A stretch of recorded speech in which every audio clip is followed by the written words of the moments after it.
नमस्कार। महाराष्ट्राचे लाडके मुख्यमंत्री सन्माननीय देवेंद्रजी फडणवीस यांच्या सिंधुदुर्ग जिल्ह्यातील जाहीर प्रचार सभेच्या निमित्ताने मी आपणा सगळ्यांशी संवाद साधतोय। आपल्या सर्वांना कल्पना आहे की सिंधुदुर्ग जिल्ह्यातील जिल्हा परिषद आणि पंचायत समितीच्या निवडणुका या सन्माननीय नारायणराव राणे साहेबांच्या नेतृत्वाखाली महायुतीमध्ये आपण लढत आहोत।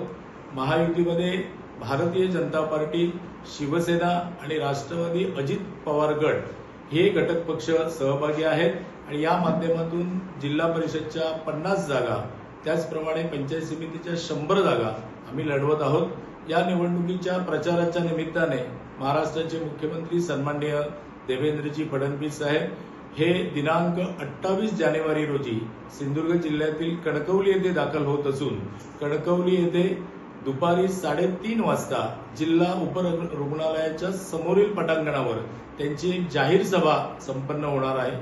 त्या सभेसाठी माननीय मुख्यमंत्री यांच्या समवेत भारतीय जनता पार्टीचे प्रदेशाध्यक्ष सन्माननीय रवींद्रजी चव्हाण साहेब, राष्ट्रवादीचे प्रदेशाध्यक्ष सन्माननीय सुनीलजी तटकरे साहेब, त्याचप्रमाणे सन्माननीय खासदार नारायणराव राणे साहेब, सन्माननीय मंत्री उदयजी सामंत साहेब, सिंधुदुर्ग जिल्ह्याचे पालकमंत्री सन्माननीय नितेशजी राणे साहेब, त्यांच्यासोबत आमदार दीपकभाई केसरकर, आमदार निलेशजी राणे आणि इतर मान्यवर मंडळी हे जनतेला संबोधित करणार आहेत। याद्वारे मी एक नम्र आवाहन करतो की सिंधुदुर्ग जिल्ह्यातील महायुतीच्या सगळ्या पदाधिकारी, सर्व कार्यकर्ते, त्याचप्रमाणे सिंधुदुर्ग जिल्ह्यातील सर्व जनतेने या सभेतील माननीय मुख्यमंत्री यांच्या संबोधन ऐकण्यासाठी मोठ्या संख्येने उपस्थित राहावं। धन्यवाद।